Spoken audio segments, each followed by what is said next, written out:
안녕하세요. 저는 두 아이들과 함께 지방에서 홀로 생활을 해나가고 있는 40대 초반의 돌싱녀입니다.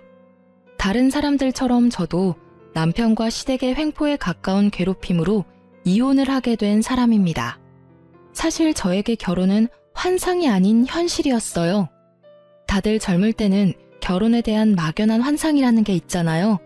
그러나 저에게는 결혼이 놀랄 만큼 현실적인 거였어요.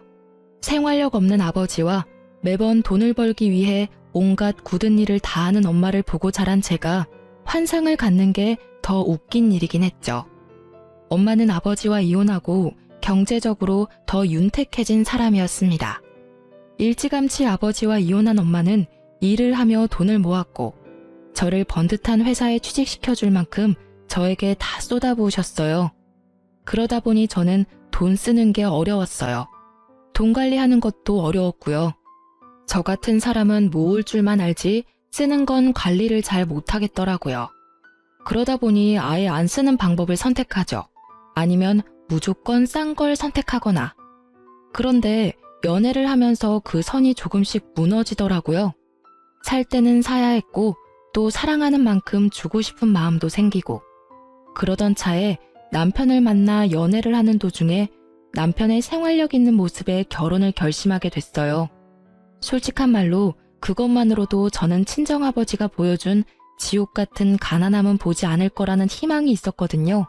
집은 둘이서 집값의 반을 나눠서 내서 샀고 남편이 공동 명의로 하자고 해서 그렇게 하기로 했어요. 그리고 저는 그런 남편의 마음 씀씀이에 고마워서 혼수를 다 해갔죠. 남편과 저는 평범한 회사원으로 일하는 맞벌이였는데 저는 일을 그만두고 싶은 마음이 요만큼도 없었거든요. 그래서 결혼 전 남편에게 그 점을 정확하게 말했고 남편은 그걸 들어주기로 했어요. 그렇게 결혼을 하고 남편과 저는 경제권을 반만 합치기로 했어요. 이것도 남편의 생각이었어요. 남편 통장은 생활비 통장으로 사용하고 대신에 그 통장의 카드는 제가 가지고 있기로 했어요. 생활비를 쓰는 건 저니까요. 제 통장에는 경조사용 통장으로 사용하기로 했어요. 양가 부모님 용돈이나 명절에 드릴 돈, 친인척들 경조사에 쓸 돈을 모으는 통장이었어요. 이 통장의 카드도 제가 가지고 있었어요. 남편보다는 제가 돈을 인출하기 편한 환경이었거든요. 남편의 생활력을 철석같이 믿고 있던 저에게 상상치도 못한 일이 벌어진 건 첫 아이를 낳고 난 후였어요. 당시 저는 출산 후 육아휴직 급여를 받으며 생활했는데 아무래도 남편의 월급이 그리 좋지 못하다 보니 생활에 한계가 생기더라고요. 그래서 결국은 첫 아이가 6개월일 때 육휴를 중단하고 일을 하러 회사로 돌아갔어요. 처음부터 젖이 잘 나오지 않아 아이는 분유를 먹는 중이었고 당시에는 친정엄마에게도 여유가 있는 상황이었기에 아이를 맡기는 것도 가능했었죠. 그렇게 4개월 정도 일을 다니고 있었는데 남편이 매번 생활비를 아끼라며 돈이 없다고 저에게 잔소리를 하더라고요. 저희는 각자 70만 원씩 생활비 통장에 넣고 있었거든요. 그리고 경조사용 통장에는 매달 각자 60씩 넣고 있었고요.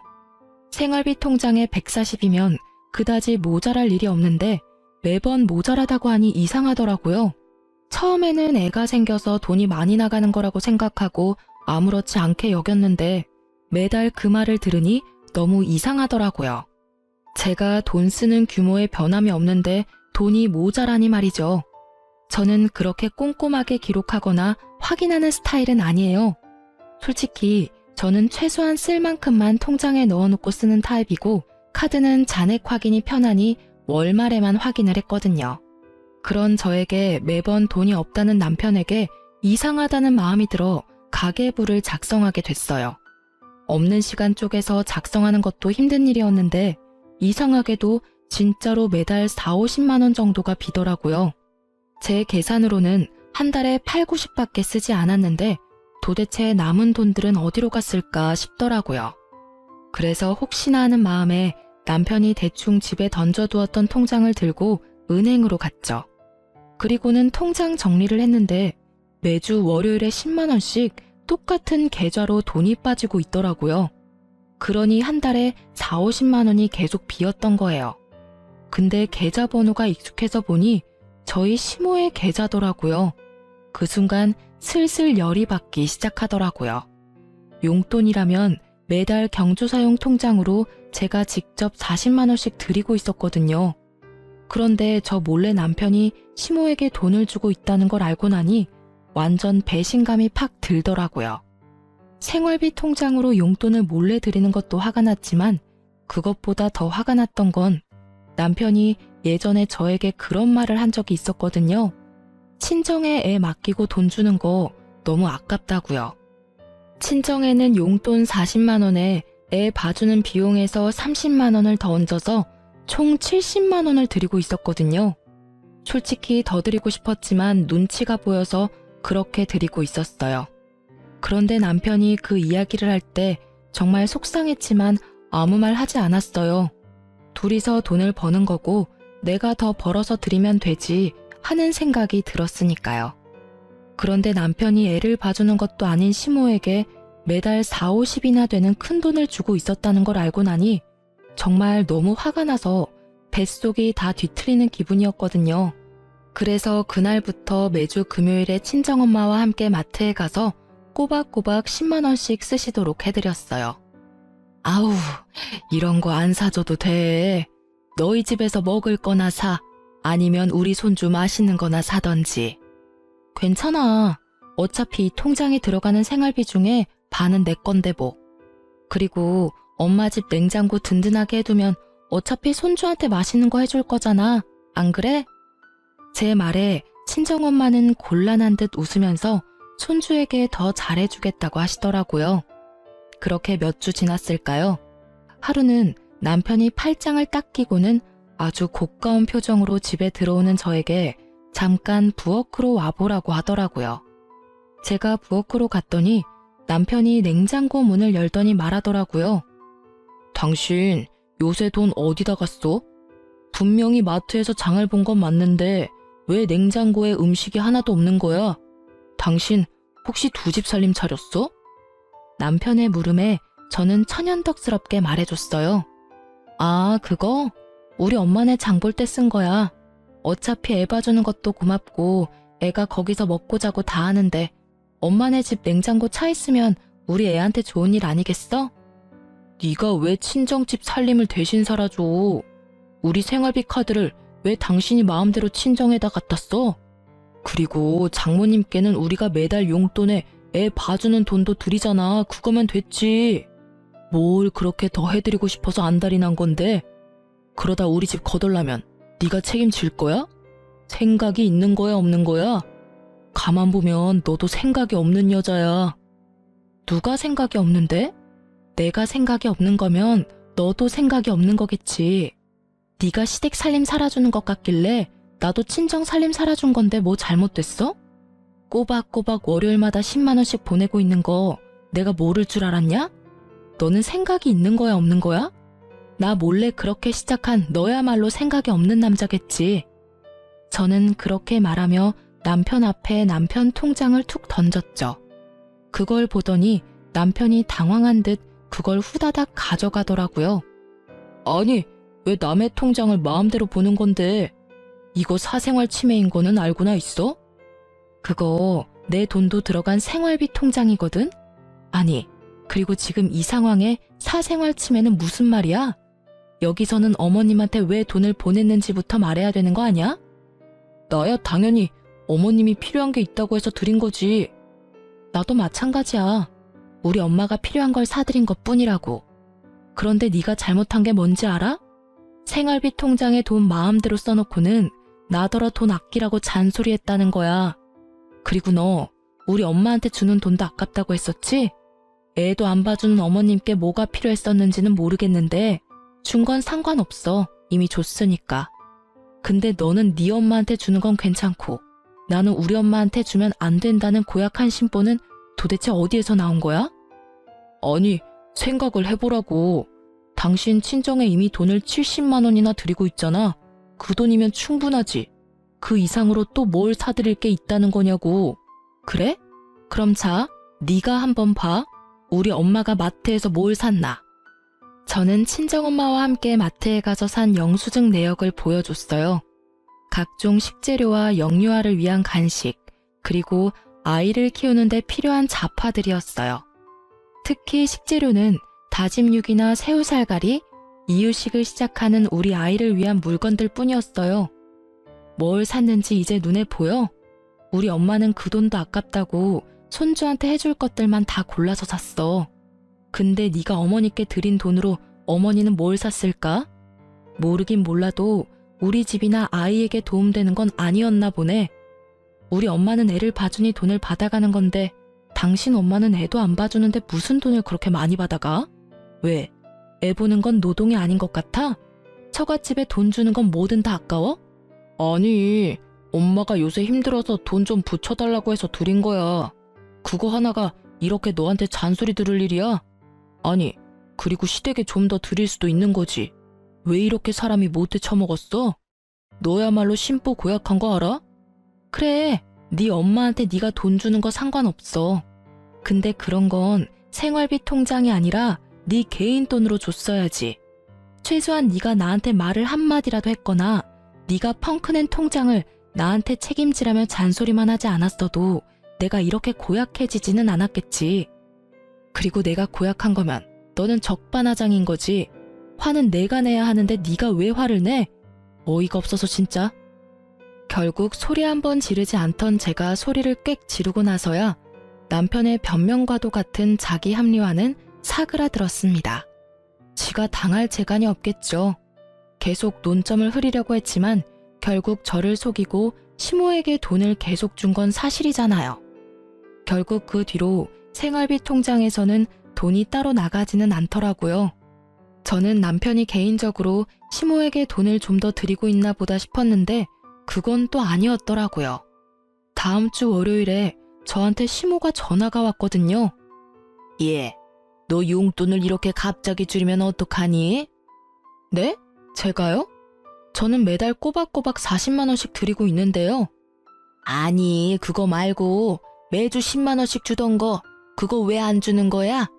네가 아들한테 뭐라고 한 거 맞지? 어머님, 그건 줄인 게 아니라 원래대로 돌아간 거예요. 뭘 원래대로 돌아간 거야? 아니, 너 친정에는 70만 원씩 준다더니 왜 나한테는 그것만 줘? 너 나 차별하니? 시자 달린 건 다 꼴도 보기 싫고 그래? 어머님, 친정어머니는 애를 봐주고 계셔서 드리고 있는 거고요. 만약 어머님이 애 봐주실 마음이 있으시면 그 돈 더 드릴게요. 야, 이 막대 먹은 년아. 어디서 사람을 엿먹이려고. 애를 보는 건 너희 엄마가 한가하니까 보는 게 당연한 거지. 나처럼 바쁜 사람이 애를 어떻게 봐? 그리고 늙은 시모한테 맡겨서 너는 마음이 좋냐? 잠시만요. 남편 바꿔드릴 테니 남편하고 이야기하세요. 저한테 말씀하셔도 제가 해드릴 수 있는 건 없거든요. 저는 험해지는 시모 말에 질려서 남편에게 전화기를 넘겼어요. 그래, 아들아. 아니, 매주 주던 돈을 끊으면 나는 생활을 어떻게 하니, 응? 여기저기 쓸 때도 많고 갈 때도 많은데 이렇게 갑자기 끊는 법이 어딨어? 어머니, 죄송해요. 저희가 많이 쪼들려서 드릴 돈이 많이 없어요. 이해하시고. 야, 너까지 이럴 거야? 내가 널 어떻게 키웠는데 네가 나한테 이런 대접을 해? 내가 분명히 너희 처갓집에 들어가는 것보다 더 달라고 말했잖아. 욕심 좀 그만 부리세요, 어머니. 돈이 없는데 그럼 빚내서라도 드려요? 아들 빚쟁이 만들고 싶으신 거냐고요. 사정이 그렇게 됐으니까 어머니가 이해하고 좀 넘어가시라고요. 결국 남편의 큰 소리에 시모가 깜짝 놀랐는지 더 이상 돈을 내달라고는 하지 않더라고요. 그리고 그 이후로 생활비 통장은 매달 영수증으로 지출을 확인하게 됐죠. 이때의 일로 모든 게 다 잘 된 거라고 생각했는데 시모와 남편의 대환장 파티는 이때가 시작이었더라고요. 그 후로 거의 1년이 다 지났을 무렵인데 친정엄마가 손가락 골절로 입원하게 됐었죠. 입원은 최소 기간만 가능했고 집에는 봐줄 사람이 없어서 엄마가 제게 연락을 했더라고요. 예, 퇴원하라는데 팔이 아직 마음대로 되지는 않어. 우리 집에 잠깐만이라도 와서 도와주면 안 될까? 재활 시작하면 서서히 돌아온다는데 나이가 있어서 금방 좋아지지는 않는 데서 반찬만 좀 해주면 다른 건 엄마가 다 할 수 있는데. 저는 엄마의 상황이 딱해서 남편에게 살짝 물어봤죠. 우리 엄마 손가락 골절로 힘든데 우리 집에서 당분간만 보살펴드려도 될까?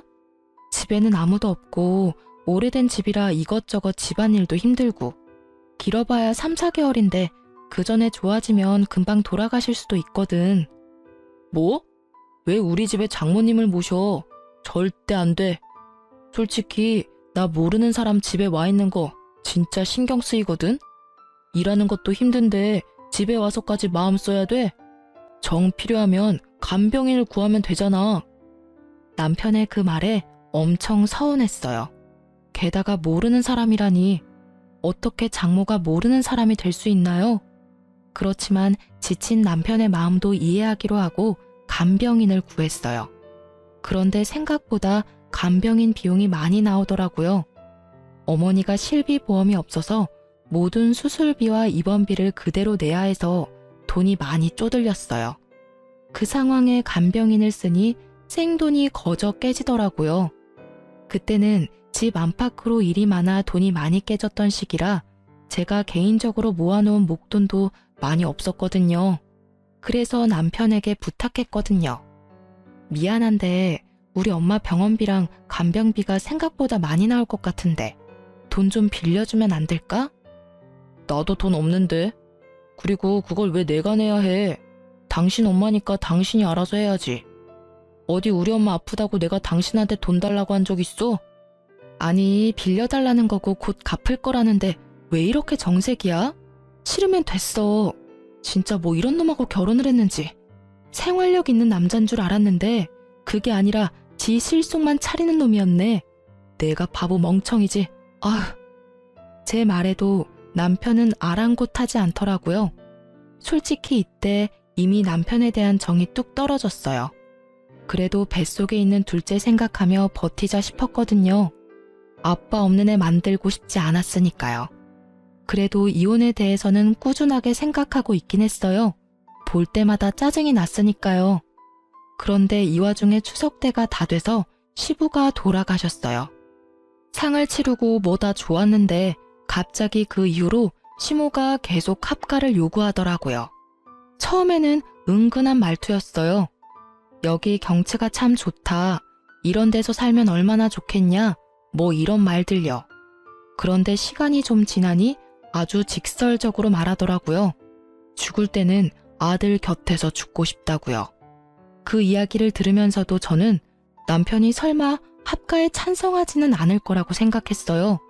그런데 갑자기 그 다음에 추석이 다가올 때쯤 시모가 저희 집에서 차례와 제사를 지내고 싶다고 하더라고요. 시모의 집은 도심이었고 저희 집은 약간 외곽에 있는 주택이었거든요. 그래서 시모를 모셔와서 차례와 제사를 지내기로 했죠. 그렇게 5박 6일을 저희 집에서 머무셨는데 저는 정말 힘들어 죽는 줄 알았거든요. 당시에는 둘째가 태어나 1살 정도밖에 안 된 상태였고 손이 많이 가는 나이였는데 시모까지 와 있으니 신경 쓸 게 한두 가지가 아니잖아요. 사흘째가 되니 반이 넘어갔으니 좀만 더 참으면 편하게 쉬겠다 싶었는데 갑자기 시모가 말하더라고요. 나 오늘부터 여기서 살란다. 그 말에 말을 잇지 못한 건 저뿐만이 아니었어요. 남편을 보니 남편도 당황한 눈치더라고요. 어머님, 합가 말씀하시는 거면 저희가 저번에도 말씀드렸잖아요. 지금은 어머님을 모시고 살 만큼의 여건이 안 돼요. 애도 돌쟁이에 저희 맞벌이라 어머님도 그만큼 신경 못 쓸 거예요. 게다가 지병도 있으신데 도시에 있는 게 약 타기도 편하고 병원 다니기도 좋잖아요. 너한테 물은 거 아니야. 우리 아들한테 물었지. 아들아, 나 오늘부터 여기서 살게 해줘라. 나 죽더라도 네 옆에서 죽고 싶어. 우리 아들 집에서 죽고 싶어. 응?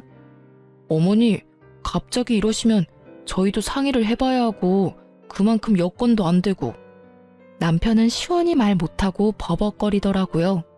그런데 시모가 갑자기 통장과 도장을 떡 내놓더라고요. 예, 이 안에 내 전 재산 들어있어. 그러니까 이거 너 가지고 가고 대신에 여기서 나 모시면 되지 않겠냐? 나 크게 바라는 거 없어. 진짜로 여기 이 공기 좋은 데서 마지막 생을 보내고 싶은 마음뿐이야. 어머님, 그걸 왜 저희를 주세요? 그냥 가지고 있으시면서 쓰시면 되죠. 여보, 받지 마. 제가 말하기가 무섭게 남편이 통장을 덥석 쥐더라고요. 그 모습에 보는 제 뱃속에서는 불덩이 하나가 들어앉은 것처럼 확 열이 나더라고요. 당신 진짜로 어머니 모실 거야? 그럼 어떡해. 이렇게까지 말씀하시는데 내가 받으려야지. 그래? 그럼 그 돈 받았으니 당신이 잘 받으려. 나는 손가락 하나 까딱 안 할 거니까. 이런 배은망덕한 년이 다 있나? 네가 이 집에 시집와서 얼마나 편하게 잘 살았는데. 그게 다 우리 아들 덕분인데 이제 와서 뭐? 손가락을 까딱 안 해? 우리 아들한테 왜 그런 험한 일 시켜? 결혼시켜줬더니 남편을 아주 지 마음대로 조종하려고 들어. 남편은 시모를 진정시켜놓고 저를 끌고 안방으로 데려오더니 달래듯 말하더라고요. 여보, 너무 감정적으로 생각하지 말고 어머니 전 재산이 얼만 줄이나 알아? 거의 5천만 원이야. 어머니가 준 돈 나눠줄게.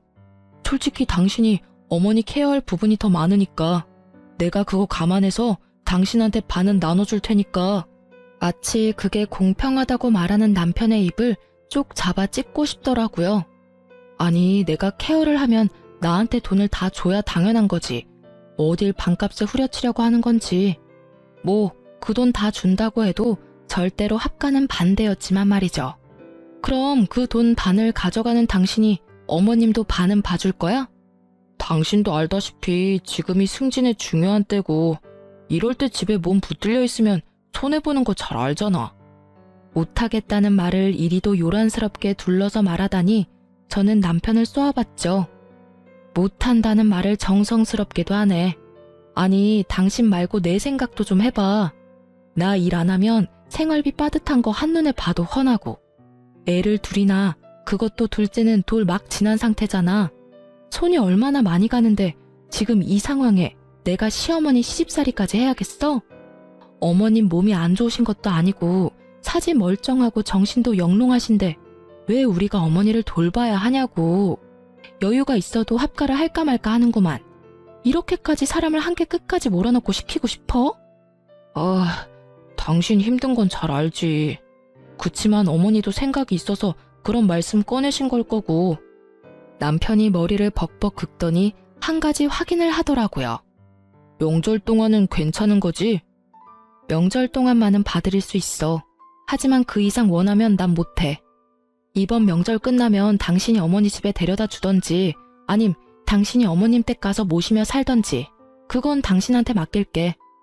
결국 시모의 그 말 때문에 남은 명절 연휴는 그야말로 가시방석이 따로 없었어요.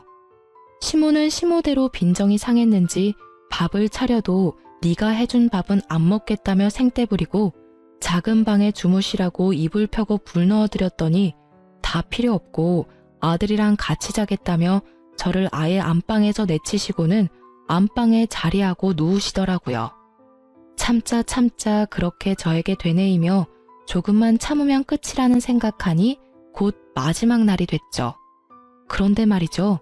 그 명절 마지막 날 갑자기 시모가 중내사내하며 온몸이 아프다고 난리를 치며 119를 부르시더라고요. 남편이 본인이 차로 데리고 가겠다며 시모의 폰을 빼앗았는데 시모는 그걸 도로 빼앗아서는 기어이 119에 신고를 하더라고요. 아니, 데려다 주겠다는데 왜 저렇게 구급차를 요구했나 싶었는데 나중에 다 속셈이 있더라고요. 애가 있어서 남편만 보호자로 보내려고 했는데 구급차에 보호자가 있어야 할 것 같더라고요.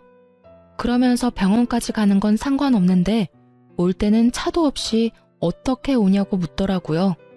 결국 어쩔 수 없이 남편이 애들 둘 태워 차를 몰고 제가 시모와 함께 구급차를 탔죠.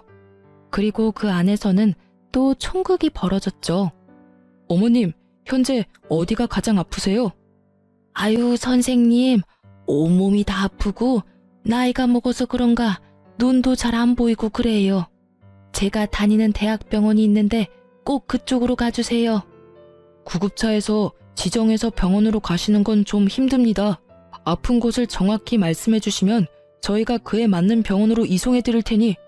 아유, 그러지 말고 제가 가는 병원으로 좀 가주세요. 거기가 어디냐면. 어머님, 바쁘신 분들 힘들게 하지 마시고 아픈 곳이 어딘지 말씀해 주세요. 넌 가만히 있어, 이 못된 년아. 네가 하는 말 나는 절대로 안 들을 거야. 네가 뭔데 우리 아들 집에 못 있게 해? 나는 절대로 너 못 믿어. 네가 하는 말 하나부터 열까지 다 안 들어. 너 같은 걸 며느리라고 생각한 적 한 번도 없으니 당장 이혼해. 결국 시모는 가는 내내 저를 욕할 뿐 끝까지 아픈 곳이 어딘지 말해주지 않았습니다. 결국 그 귀한 구급차는 어머님이 다니던 병원에 어머님과 저를 내려다 주었죠.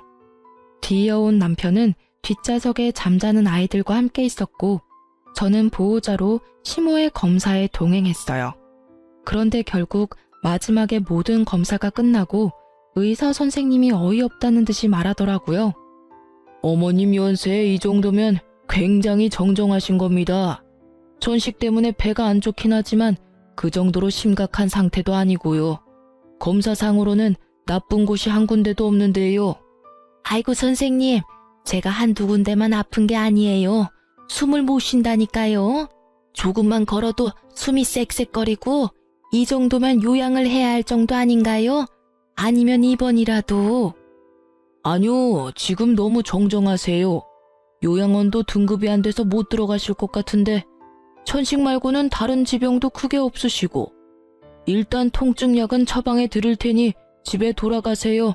입원하실 필요 없어요. 결국 나가지 않고 입원과 요양을 요한다는 이야기를 듣고 싶었던 시모는 뒤에서 기다리는 환자들 때문에 간호사와 저에게 끌려 나올 수밖에 없었죠.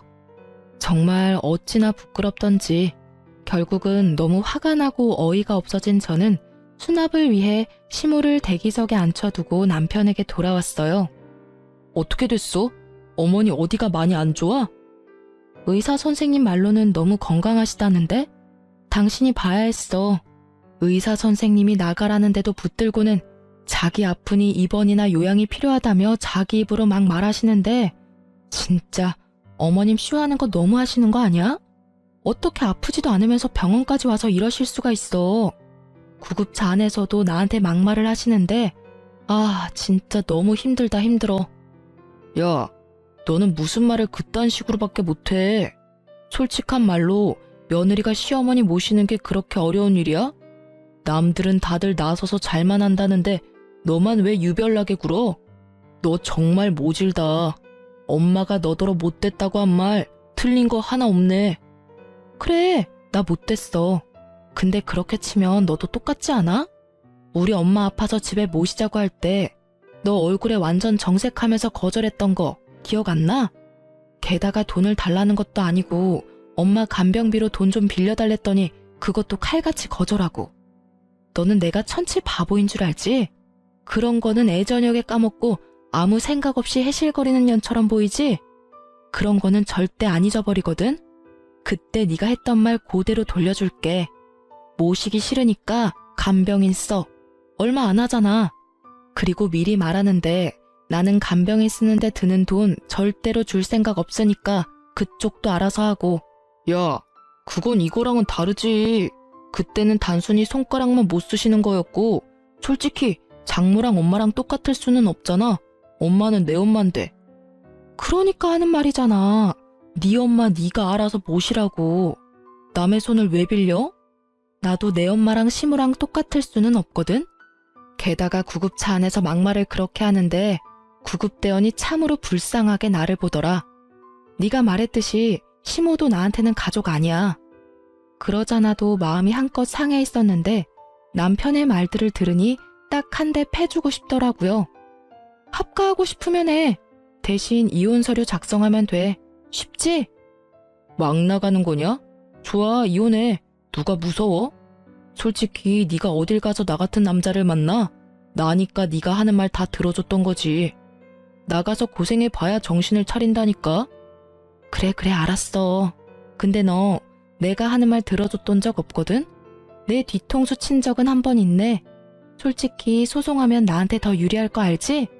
나야말로 볼 꼴 못 볼 꼴 다 봤거든. 고맙다 이 새끼야. 이혼해줘서. 저는 그날부터 이혼 준비에 들어갔습니다. 막상 이혼을 하면 앞으로의 불확실한 미래 때문에 두려울 줄 알았는데 웬걸요? 아주 속이 시원하더라고요. 앞으로 저 얼굴 안 보고 살아도 될 생각을 하니 10년 묵었던 채증이 다 내려가는 느낌이었죠. 이혼 전문 변호사를 만나서 법적으로 가져올 수 있는 건 최대한 끌어오자는 느낌으로 소송에 임했어요. 그리고 혼자서 애를 키우고 돈을 벌 계획까지 모두 철저하게 준비하고 있었죠. 집은 어차피 공동명의라서 살고 있지 않아도 한 사람의 임의대로 팔 수 없기에 그냥 놔두고 나왔어요. 친정에서 아이와 머물고 있었죠. 그리고 생각보다 빠르게 이혼 확정 판결이 떨어졌어요. 재산 분할도 변호사님이 예상한 대로였고 양육권과 친권도 제가 가져올 수 있게 됐어요. 또 이혼 위자료도 조금이지만 받게 됐죠. 이제 절차상의 서류 정리만 마무리하면 되는 상황에서 갑자기 전 남편에게서 연락이 왔어요. 병원 주소를 보내더니 당장 이곳으로 와달라고 하더라고요. 그 말만 하고 뚝 끊길래 다시 전화했는데 전 남편이 전화를 계속 안 받더라고요. 그래서 혹시나 싶어서 그 주소로 향했어요. 그곳에 갔더니 전 남편이 무척이나 초조한 얼굴로 저를 기다리고 있더라고요. 여기까지 왜 부른 건데? 나 바쁘니까 용건만 간단히 해줘. 갑자기 불러낸 건 미안해. 우리 엄마가 갑자기 쓰러져서 지금 입원해 계시거든. 아직 우리 이혼 서류 마무리 안 됐는데 당신이 아직까지는 며느리잖아. 그래서 당신이 당분간 간병을 좀 해줬으면 싶은데. 어머님처럼 지병이 있는 사람은 도시에 있는 게 낫다고 내가 말했잖아. 내 말 허투루 듣고 어머니 돈에 눈이 멀어서 모시겠다고 집에 데려온 당신 잘못이니까 당신이 알아서 어머님 간병해. 왜 엄한 사람한테 간병하라 마라 하는 건데? 그리고 엄밀히 따지면 이혼 소송이라 판결 확정되면 이혼 효력 발생하는 거거든? 우리 완전 남남이니 나한테 이런 짓 시키지 마. 아주 쓸데없는 잔머리만 돌아가가지고는 사람을 요리조리 써먹으려고 환장을 했네. 그럼 어머니가 준 돈 당신한테 다 줄 테니까 어떻게 간병만이라도 좀 해줘. 나도 일하러 가야 하는데 봐줄 사람이 하나도 없어. 간병인 쓰려니 너무 비싸고. 결국 또 자기 실속만 차리려고 간병인도 쓰지 않겠다는 남편을 보며 저는 코웃음을 쳤어요. 아니, 억만금을 줘도 모시기 싫거든? 뭐 정이라는 게 눈꽃만큼이라도 남아있어야 간병을 하지. 당신은 내가 저번에 구급차 안에서 어머님한테 어떤 말 들었는지 모르지? 나 못 믿으니 나더러 당신이랑 헤어지라고 하더라. 아주 악에 받쳐가지고는. 너를 며느리로 생각한 적 단 한 번도 없다는데 며느리로 생각하지도 않는 내가 간병해주길 바라시지는 않을 거 아냐? 그러니 당신이 알아서 하는 게 맞지. 제발, 그러면 예정을 봐서라도 애들 아빠인 나를 봐서라도 좀 모셔줘, 응? 돈 아끼지 말고 어머님 돈 팍팍 써. 이러라고 물려주신 돈일 거 아니야? 그리고 우리 재산 분할해서 집도 나눠야 되니까 빠른 시일 내에 생각해서 알려줘. 집을 팔고 반으로 나눌 건지 집 가격의 절반을 나한테 주고 그 집을 가지고 갈 건지. 아, 그리고 양육비는 제대로 보내줘. 안 보내주면 또 소송할 거야? 저는 그렇게 말하고 남편을 놔두고 떠났죠. 이미 남남인데 어쩜 이렇게 뻔뻔하게 지 원하는 것만 부탁하는 모습을 보니 다시금 이혼 잘했다는 생각이 들더라고요. 나중에 지인을 통해 알아보니 시모가 뇌출혈이었다고 하더라고요. 결국 외곽에서 병원까지 시간이 걸렸던 바람에 편마비로 오랫동안 치료를 받아야 한다고 하더라고요. 차라리 남편이 시모와 함께 시모집에 있었다면 더 빨리 도착해서 예후가 좋았을 텐데 말이죠. 아들 집이 뭐 그리 중요하다고 굳이 거기 있겠다고 고집을 부려선 이런 상황을 만들었는지 원. 전 남편의 연락은 그때 이후로 없었어요. 그런데 2년 정도 지났을까? 전 남편이 양육비를 안 보냈더라고요. 일단 연락을 남겼는데 도통 통화가 안 되더라고요. 그래서 전 남편 회사에 직접 전화해서 물었더니 저녁에 다른 일 하나 더 뛴다고 바쁘다고 했다는 모양이에요. 알고 보니 투잡을 뛰고 있었더라고요. 저는 이해가 안 갔죠. 아니, 시모가 통장에 넣어둔 그 돈들로 병원비는 충당이 됐을 텐데 말이에요. 의아하게 생각하던 그때 전 남편이 만나서 이야기하자며 저를 부르더라고요. 목소리가 완전 힘없이 기어가는 모양새라 거절하려다 나가기로 했어요. 그렇게 만난 남편의 얼굴은 아주 눈뜨고 볼 수 없을 만큼 푹 상해 있었습니다. 뭘 하면 이 단시간에 이렇게 늙을 수 있는지 모를 정도로요. 회사 전화했다면서? 응. 근데 도대체 투잡을 왜 하는 거야? 그만큼 돈이 없어? 연차 어느 정도 돼서 월급 늘었을 텐데. 혹시 어머님이 주신 통장에 비밀번호 몰라서 못 쓰는 거야? 아, 그 통장 진짜 말도 마. 내가 완전 어머니한테 뒤통수 제대로 맞았어. 그게 무슨 소리야? 5천만 원 있었다며. 통장에 찍혀있던 돈이 가짜였어. 나는 틀림없이 5천만 원을 받거든? 그런데 어머니 입원하고 병원비 내려고 통장에 돈 뽑으러 왔는데 500만 원을 뽑으려는데 인출이 안 되더라고. 잔액이 모자라다고. 그걸 보고 놀라서 통장 정리했더니 안에 꼴랑 200만 원 좀 넘게 들어있더라고. 아버지 돌아가시고 가지고 있던 돈 다 쓰셨어. 그 5천만 원은 일부러 그 이후로 통장 정리를 안 한 거였고. 전 남편의 말에 저는 입을 떡하니 벌리고 들을 수밖에 없었어요. 알고 보니 시모가 남편에게 거짓말을 한 거였더라고요. 합가를 하고 싶었는데 며느리는 합가에 결사반대고 아들놈도 지한테 이득이 되지 않으면 얄짤없을 거라는 걸 알고는 일부러 5천만 원의 통장 정리하고 그 뒤로 정리를 하지 않은 거였더라고요. 돈 없으면 자기 아들이 안 받아줄 걸 예상을 한 거죠. 어머님은 무슨 배짱으로 그렇게 하신 거래? 아니, 막말로 어머님이 아프면 당신이 모시지 못할 것도 아닌데. 합가하고 나면 어차피 자기를 버리지도 못할 거니 그냥 그대로 눌러 살 작정이었다고 하더라고. 머리털 나고 이렇게 사기당해본 게 처음이라. 아들 성격 잘 알고 있으셨네? 어차피 당신 그 돈 없으면 합가 안 할 생각이었잖아. 안 그래? 그 돈에 눈이 멀어서 합가했으면 진짜 당신 나한테 욕 오지게 얻어먹고 탈탈 털렸을 텐데. 그 꼴 안 봐서 다행이긴 하다, 내 입장에서는. 그랬겠지.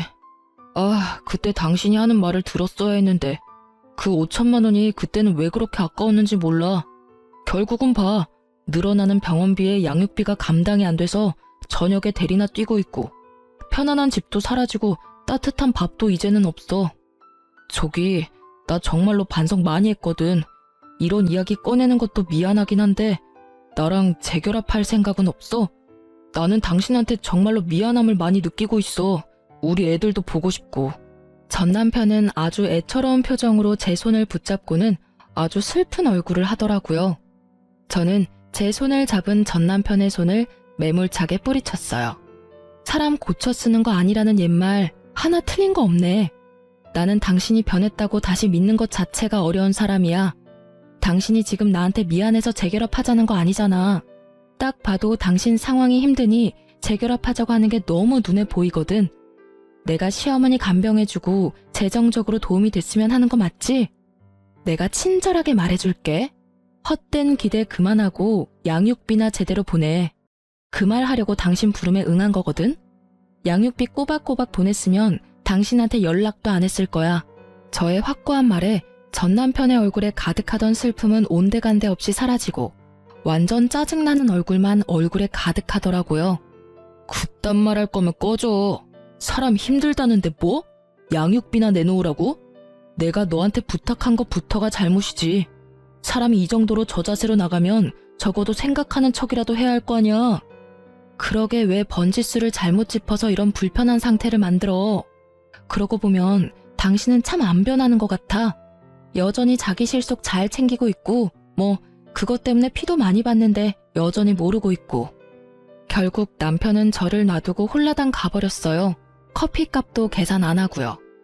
마지막까지 정말 재수없는 놈이었어요. 제가 어쩌다 저런 남자와 결혼을 했는지. 저 남자가 제 인생에서 도움이 된 거라고는 엄마 생각 지긋한 두 아들뿐이네요. 전 남편과 헤어지기 전 많은 준비를 했지만 역시나 이혼 후에는 힘든 시간의 연속이었어요. 그렇지만 그 와중에도 저는 점점 담금질 당하고 더 강해졌다는 생각을 하곤 해요. 아이들은 가끔씩 아버지에 대해 궁금해하긴 했지만 자신들을 만나러 오지 않는 아버지에 대해 점점 관심을 끊게 되더라고요. 사랑의 반대말은 무관심이라고 했던가요? 아이들에게 남편은 그렇게 없는 존재가 되어가고 있어요. 솔직히 아이들의 그런 모습에 안쓰럽고 슬프기도 하지만 아버지와 아들의 관계가 제가 강제할 수는 없는 노릇이잖아요. 그 정도로 당했으면 본인이 실속을 차리느라 가장 중요한 인간관계에 소홀해지고 있다는 걸 조금이라도 깨달았을 때도 됐을 텐데. 여전한 걸 보면 정말 아직까지 철이 덜 든 건지도 모르죠. 저야 애들 생각하면 좀 안 됐다고 생각하지만 남편과 애들이 가까워지지 않는 게 마음은 더 좋아요.